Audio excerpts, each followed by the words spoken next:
कानून व्यवस्था का तो और लचड़ हालत है।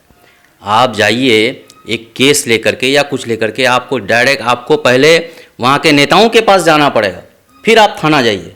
ये बहुत जो मतलब खास करके आप बिहार से ताल्लुक़ रखते हैं तो आपके लिए एक नया चीज़ होगा ये कि आप जब थाना जाएंगे तो पहले आपको जो है एक पैरवी लेके आना पड़ेगा वहाँ के प्रधान का या वहाँ के किसी और नेता का, तब जाके आपका केस लिया जाएगा। किशनगंज जैसे शहर में, बिहार में, यहाँ आपको कोविड का हॉस्पिटल मिला, लेकिन बंगाल में, ग्वालपोखर में, इस्लामपुर, चाकुलिया में एक कोविड का हॉस्पिटल, स्पेशलिस्ट हॉस्पिटल नहीं था, जबकि वहाँ मंत्री है। सारे लोग एमएलए, सारे एमएलए टीएमसी के हैं, सिर्फ एक एमएलए जो है वामफ्रंट का, नहीं तो सारे एमएलए टीएमसी के। फिर ऐसी हालत क्यों? ग्वालपोखर की सबसे बुनियादी यही सब चीज़ें हैं, शिक्षा, सेहत और सड़क। और बंगाल के लोग डेवलपमेंट असल में क्या होता है, बंगाल के लोग उसी वक्त जानेंगे जब भारतीय जनता पार्टी की सरकार 2021 में आदरणीय दिलीप घोष के नेतृत्व में बनेगी, तब आप देखेंगे कि डेवलपमेंट किसे कहते हैं। दिलीप घोष के नेतृत्व में बनेगी, सीएम कैंडिडेट डिक्लेयर नहीं, सीएम कैंडिडेट डिक्लेयर नहीं है, लेकिन हम लोग अभी, क्योंकि हम लोग अभी दिलीप घोष के नेतृत्व में ही लड़ रहे हैं। पश्चिम बंगाल विधानसभा चुनाव 2021 को लेकर अलग अलग विधानसभा से अलग अलग पार्टी के जो लोग टिकट के रेस में हैं, जो दावेदार हैं, उनसे हम आपका परिचय करा रहे हैं।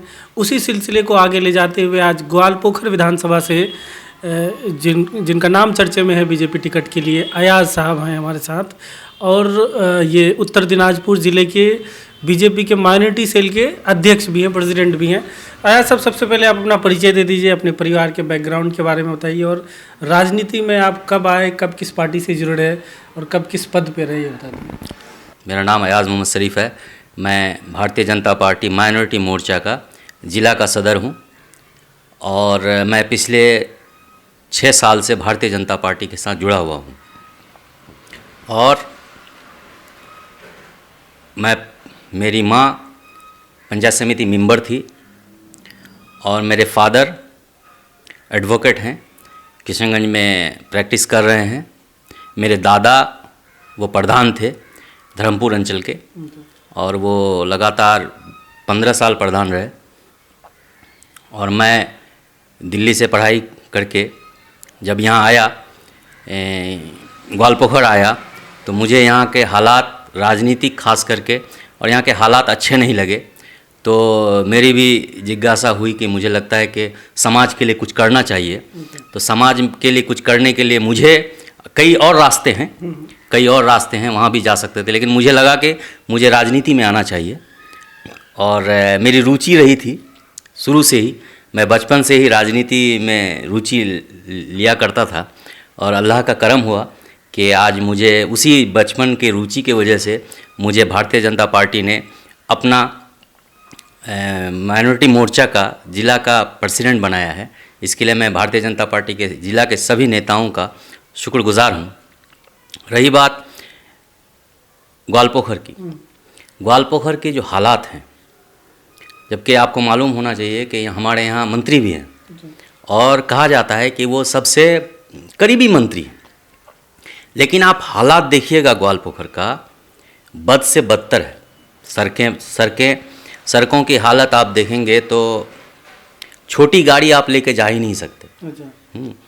और आप अगर साइकिल से भी जाइएगा तो अगर दिनाजपुर रोड पे ही आप चलेंगे तो वहाँ लगेगा आपको कि ये कहाँ आ गए।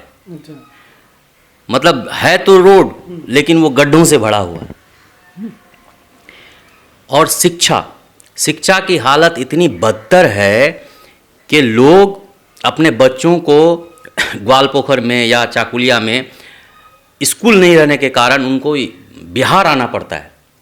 बिहार की हालत इतनी अच्छी है कि बिहार आना पड़ता है उन लोगों को पढ़ने के लिए। और बच्चियाँ बस में भर के आती हैं बिहार से पढ़ाई करती हैं, फिर शाम के 4 बजे घर जाती है। तो ये अफसोस की बात है कि हमारे यहाँ के ग्वालपोखर इलाके से लोग बिहार पढ़ने आते हैं। जी बिल्कुल।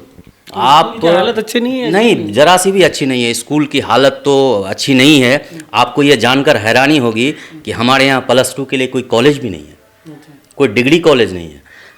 और लोग इतने मजबूर हैं कि अपने बच्चों को, बहुत सारे लोग तो अपने बच्चों को पढ़ाते तक नहीं है। कैसे पढ़ाएंगे? उनके यहाँ साधन नहीं है कि वो ग्वालपोखर से चल के किशनगंज जाए, अपने बच्चियों को अकेले नहीं छोड़ना चाहते हैं आजकल के हालात को देखते हुए, खास करके बंगाल के हालात। और कहीं से भी मतलब कानून व्यवस्था का तो और लचड़ हालत है। आप जाइए एक केस लेकर के या कुछ लेकर के, आपको डायरेक्ट आपको पहले वहाँ के नेताओं के पास जाना पड़ेगा, फिर आप थाना जाइए। ये बहुत जो मतलब खास करके आप बिहार से ताल्लुक़ रखते हैं तो आपके लिए एक नया चीज़ होगा ये कि आप जब थाना जाएंगे तो पहले आपको जो है एक पैरवी लेके आना पड़ेगा वहाँ के प्रधान का या वहाँ के किसी और नेता का, तब जाके आपका केस लिया जाएगा। डायरेक्ट थाना में केस नहीं लिया जाता। ये हालत है हमारे ग्वालपोखर की सहित पूरे बंगाल की। कानून व्यवस्था ख़त्म हो चुकी है। आप देखिएगा कि खास करके लड़कियों के साथ रेप हो रहा है, दिन दहाड़े रेप हो रहा है। और तो और आप ये सोच के मतलब सोच नहीं सकते हैं कि एक एमएलए को हेमताबाद के एमएलए थे, हमारे भारतीय जनता पार्टी के एमएलए थे, उनकी हत्या कर दी गई और मार करके लटका दिया गया फांसी पर। सोच सकते हैं कि कानून व्यवस्था कितनी खराब और कितनी लचड़ है। एक कॉलेज नहीं है। एक आप सोचिए कि किशनगंज जैसे शहर में, बिहार में, यहाँ आपको कोविड का हॉस्पिटल मिला, लेकिन बंगाल में, ग्वालपोखर में, इस्लामपुर चाकुलिया में एक कोविड का हॉस्पिटल, स्पेशलिस्ट हॉस्पिटल नहीं था, जबकि वहाँ मंत्री है। सारे लोग सारे एमएलए टीएमसी के हैं, सिर्फ एक एमएलए जो है वामफ्रंट का, नहीं तो सारे एमएलए टीएमसी के। फिर ऐसी हालत क्यों? तो इस्लामपुर आपका सब डिवीज़न का हेडक्वार्टर है तो वहाँ तो होगा ना? वहाँ भी नहीं था। कॉलेज है तो दूर है ना। कॉलेज इस्लामपुर के कॉलेज है तो दूर है, ग्वालपोखर चाकुलिया के लिए बहुत दूर है, वहाँ जाना बहुत मतलब कठिन है। उससे अच्छा है कि बिहार में आकर के लोग आते हैं और अच्छी शिक्षा प्राप्त करते हैं। तो ग्वालपोखर विधानसभा से आपका भी नाम, क्योंकि कुछ लोग कहते हैं बीजेपी टिकट के लिए रेस में है, तो आप क्या टिकट की दावेदारी कर रहे हैं? देखिए, मेरे लिए मेरी पार्टी फर्स्ट है। पार्टी से बड़ा कुछ नहीं है मेरे लिए। मैं सबसे पहले पार्टी को अपना सब कुछ मानता हूँ। पार्टी मुझे जो दायित्व दिया है, मुझे जो जिम्मेदारी मेरे पार्टी के नेताओं ने दी है, आदरणीय अली हुसैन दा ने, आदरणीय विश्वजीत लहरी साहब ने और जिला के सभी नेताओं ने जो मुझे जिम्मेदारी दी है, पहले मैं चाहता हूं कि मैं उसको अच्छे से निभाऊं। रही दूसरी बात टिकट की, तो टिकट हमारे यहाँ भारतीय जनता पार्टी में बहुत सोच समझ कर दिया जाता है। यहाँ टिकट किसी को भी मिल सकता है, एक असाधारण कार्यकर्ता को भी मिल सकता है, और जब एक चाय वाला प्रधानमंत्री बन सकता है तो भारतीय जनता पार्टी में लोकतंत्र की ही चलती है। यहाँ किसी को भी टिकट मिल सकता है, कोई भी एमएलए बन सकता है, गरीब से गरीब आदमी। इसलिए मेरे लिए पार्टी फर्स्ट है। पार्टी ने मुझे जो दायित्व दिया है, पहले मैं चाहता हूं कि पहले उसको निभाऊं, और फिर बाद में मुझे पार्टी क्या दायित्व देती है वो पार्टी निर्णय करेगी।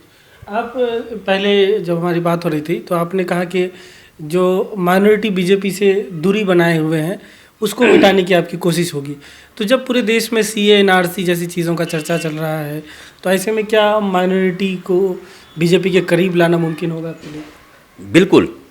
देखिए, हमारे यहाँ के जो नेता हैं, जैसे कांग्रेस के हुए, टीएमसी के हुए, वामफ्रंट के हुए, इन्होंने एनआरसी को लेकर, सीए को लेकर गलत अफवाह फैलाई और ख़ास करके मुसलमानों को ये बताया कि एनआरसी आने से तुमको निकाल दिया जाएगा, जो सरासर गलत है।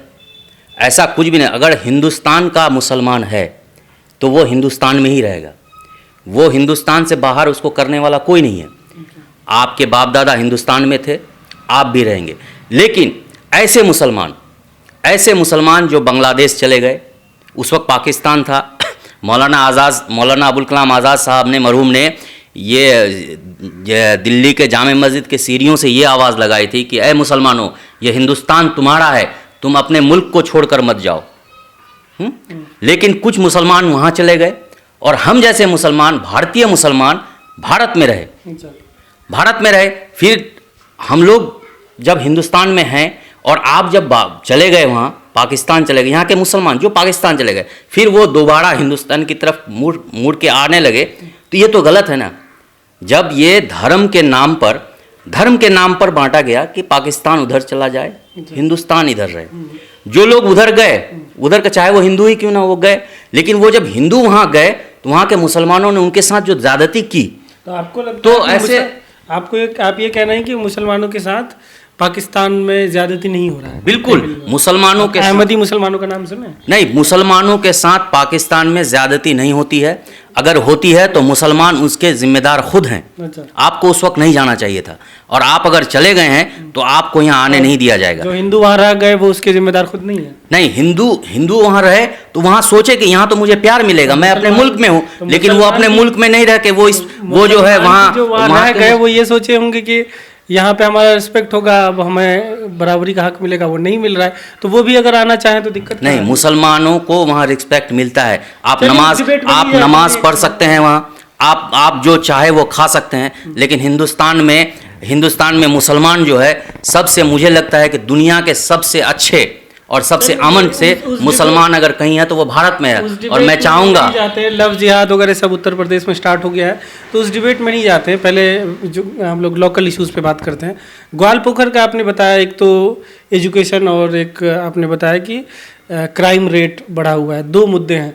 और अगर आपको मौका मिलता है चुनाव लड़ने का, इसके अलावा कोई मुद्दा है जिसको लेकर आप बोलना चाहेंगे? देखिए, ग्वाल पोखर की सबसे बुनियादी यही सब चीज़ें हैं, शिक्षा, सेहत और सड़क। और हमारी अगर सरकार बनती है, और चाहे कैंडिडेट कोई भी हो, एमएलए कोई भी हो, अगर हमारी सरकार बनेगी आने वाले दिन में, हम ग्वाल पोखर के लिए और इस्लामपुर सब डिवीज़न के लिए, बल्कि पूरे उत्तर दिनाजपुर के लिए, इन सब चीज़ों पर ज़रूरी मुद्दे, गरीबों के जो मुद्दे हैं उस मुद्दों पर काम किया जाएगा। आप देखेंगे कि ज़मीनी स्तर पर ये काम होने लगेगा। बंगाल के लोग, डेवलपमेंट असल में क्या होता है, बंगाल के लोग उसी वक्त जानेंगे जब भारतीय जनता पार्टी की सरकार 2021 में आदरणीय दिलीप घोष के नेतृत्व में बनेगी, तब आप देखेंगे कि डेवलपमेंट किसे कहते हैं। दिलीप घोष के नेतृत्व में बनेगी? सीएम कैंडिडेट का डिक्लेयर है? नहीं, सीएम कैंडिडेट डिक्लेयर नहीं है, लेकिन हम लोग अभी, क्योंकि हम लोग अभी दिलीप घोष के नेतृत्व में ही लड़ रहे हैं। अभी लड़ रहे हैं। सरकार उनके नेतृत्व में, सरकार किनके नेतृत्व में बनेगी ये तो आने वाला दिन बताए, कौन होंगे सीएम, ये आने वाला दिन। लेकिन अभी हम लोग दिलीप घोष के नेतृत्व में लड़ रहे हैं, हमारे लीडर दिलीप घोष हैं, हम लोग दिलीप घोष जी के साथ हैं।